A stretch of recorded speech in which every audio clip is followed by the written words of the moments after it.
מי הקים את כפר שמריהו? שרגא בילשטיין. שרגא בילשטיין? מי היו הראשונים? איזה הרצל? אדון שמריהו. אדון שמריהו? כן. מדונה! של האדם הקדמון! האדם הקדמון בנה את כפר שמריהו? אוי, זה... אלוהים!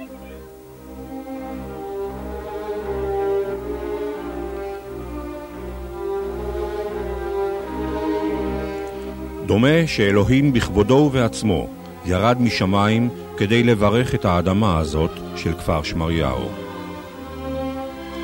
אך אם נרד אל הקרקע ונחזור אל שנות ה-30 הסוערות, נראה איך לאט לאט מתחלפים צילומי הצבע לתמונות של שחור ולבן.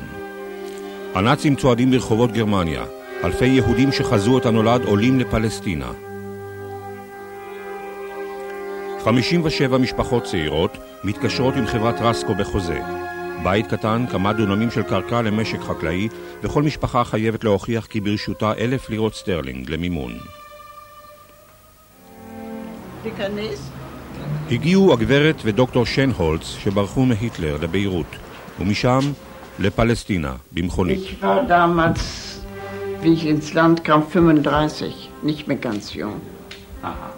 בת כמה את היום? 95. אנחנו שתנו את הפקנים. הגיעו הבנקאי קורט אסטרייכר ואשתו טוני מהתנועה הציונית בגרמניה. הוא עתיק כבר, הוא עתיק.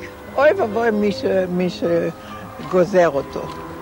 מבנק אחר בברלין, מרטין מיצסהיימר ואשתו אדית, צעירה ויפה. היינו גם פעם צעירים. הישר מהנאצים הפורעים באירופה הגיעו בצלאל ואלזה הרצוג לבנות חיים חדשים. תראה, נגד התפתחות אין מה לעשות. ככה החיים. שרלוטה ומקס גולדמן באו ונלחמו כמו כולם את מלחמת הקיום. זה בעלי. איפה היית ליזה זה היום? כאן אחרי הירוק, אחרי ה... אין יותר בית שמה. לא, יש. והגיעו הנס היילברונר, מפונק מבית עשיר, וחנה אשתו, אוהבת חקלאות. הכל הולך מאוד פשוט אצלי. צנועה, איך אתה אומר?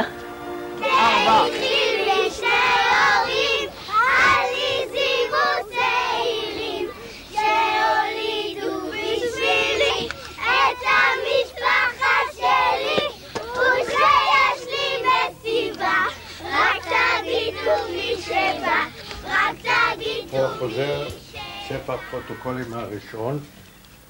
אותו בוקר הביא לנו שמשון מן הארכיון הפרטי שלו עותק של החוזה ההיסטורי עם רסקו.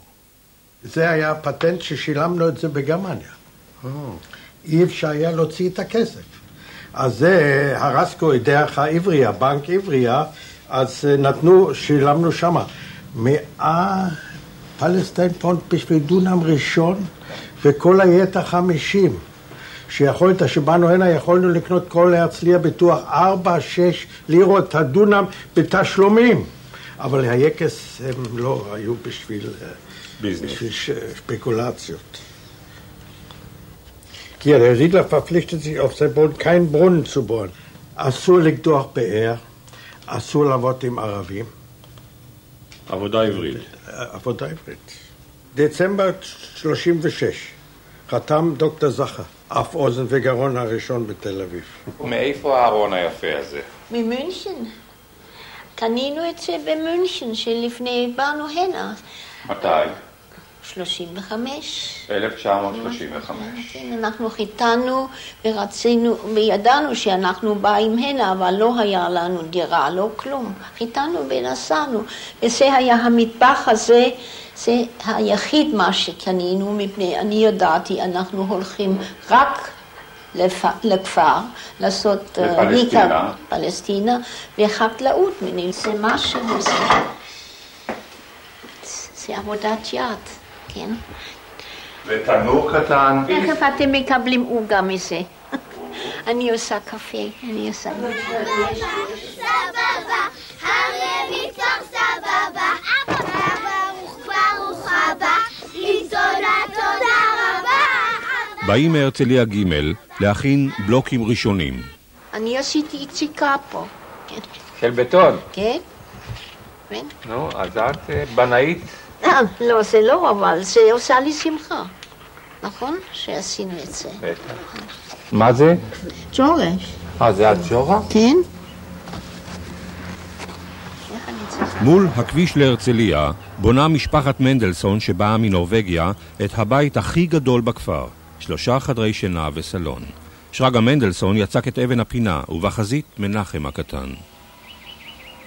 הגמלים עבדו שעות נוספות להביא זיו לבטון. ועל הגג הנבנה שמו מגן דוד שיהיה למזל וברכה.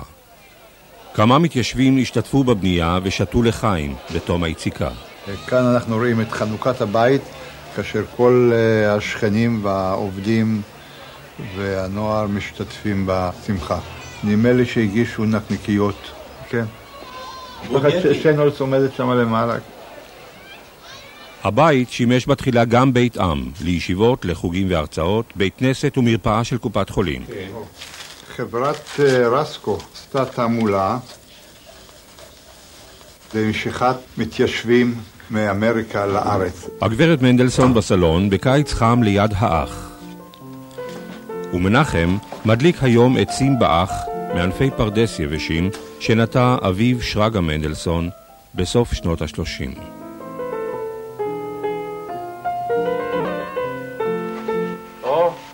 הנה הפרות. הנה הפרות. רבקה ואדומה, אחת היה אדום, אחת... היה לי כל הזמן קצת פחד מהפרות. למה? הן חיות גדולות. 2 פרות קנו הדוקטור וגברת שנהולץ, והם בגרמניה אפילו לא ראו פרה חיה. mit 2 Kühen. הדוקטור מקס, שרישיונו הוחרם על ידי היטלר, ואשתו רות הופכים רפתנים. בבוקר אני לקום 4 וללכת לעבוד. zu melken. Ja, לחלוב. Aber da sie 16 שעות ביום בחוץ ובבית. אני הבאתי את החלב 20 ליטר לשם למחלבה, שנים, כן. אני מרגישה את זה, תבין לי איזה שנים. עדיין את מרגישה את הכתפיים. אחר כך נמכרה המחלבה לאדונים שהקימו את מפעל טנא נוגה. שמנת, חמאה, לבן וגבינות, פאר היצירה היקית, עם עובדים מהכפר שנלחמו על הלחם באותן שנים. תנו מבט אחרון רבותיי, עוד מעט גם זה ייעלם לטובת איזו וילה מפוארת. הייתה כאן פריה, ועסקו במחירה של זרמת פרים. וכך היה כץ המזריע סובב בארץ על אופנוע, ובחיליו זרמת פרים טריה תוצרת כפר שמריהו. הוא הכניס לזה בטעות גם כן את הפה בהטלפיים. זה היה עסק פיש. הוא הבהיר את זה, אתה מבין? הוא בא מרפת לרפת, כזה. הוא היה עם אופנוע, מזריע, אבל הוא היה בחור טוב. כשבאו אורחים לכפר, היו לוקחים אותם לביקור ללול המפואר, והגברת וייל הייתה מדריכה אותם בגאווה.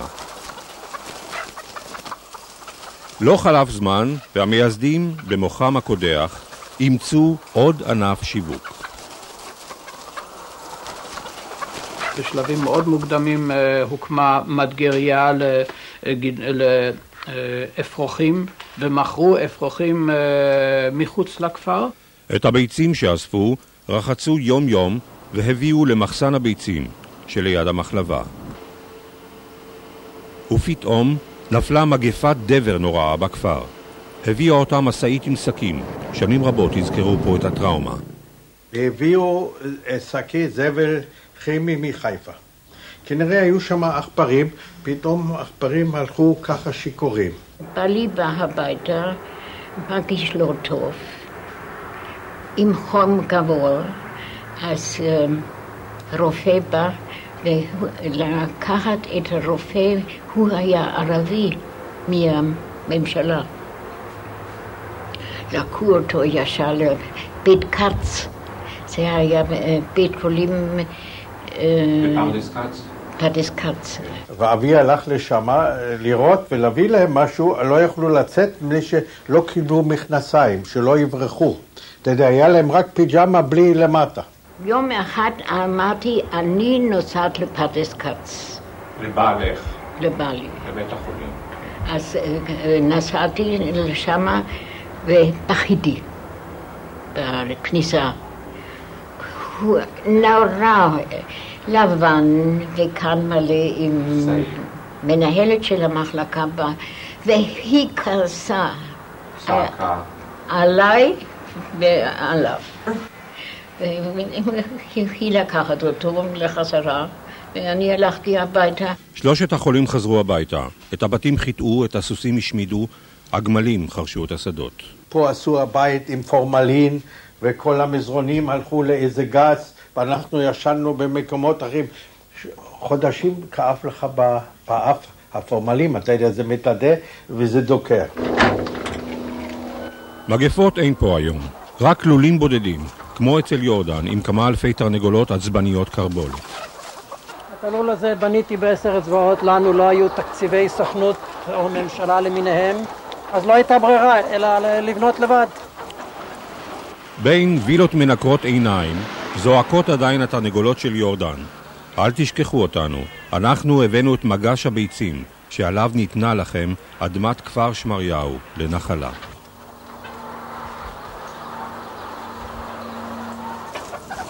מתחת לתרנגולות והביצים עסוקים החתולים בתרפם. במקום לתת רעל נגד העכברים, אז אני נותן לחתולים להסתובב חופשי. אילו לא היה לי את זה, היו מגרשים אותי מהכפר. הנה, על ידי גרים אנשים שלא ידעו את יוסף. אחר הצהריים, שבבילות נחים גבירות ואדונים, מפעיל יורדן את פס התערובת לתרנגולות שלו. ביצה אני לא יכולה לאכול מחנות. אני לא יכולה, אני לקחת את זה אצלו. כן. אני לא יכול, לול, זה משהו אחר. אל המייסדים האינטלקטואליים והנבוכים הגיעו המדריכים החקלאים. לימדו אותם מאלף, לטעת פרדס, מטה, קרם, בננות, לא תמיד בהצלחה, אבל תמיד עם רצון טוב וסקרנות של ילדים. חנה ושרגא מנדלסון. זה סבא וסבתא שלי, ולידם יושב דוד שלי שזה חיים מנדלסון. במרחק עשרות מטרים משם מנתח דוקטור מילר עץ פרי צעיר. הייתם מאמינים? בכפר שמריהו, תמונות מעולם שנעלם. האליטה של ברלין, רופאים, רוקח, עורכי דין, בנקאים וארכיטקט, עובדים בשדות פלסטינה. הנה הבננות. אשכול ראשון של בננות, עומד לצילום. בין כביסה לחליבה, מוצאת לה הגברת שן הולץ זמן גם להביא טילטן לפרות. והיא זוכרת היטב את התמונה, 60 שנה אחרי.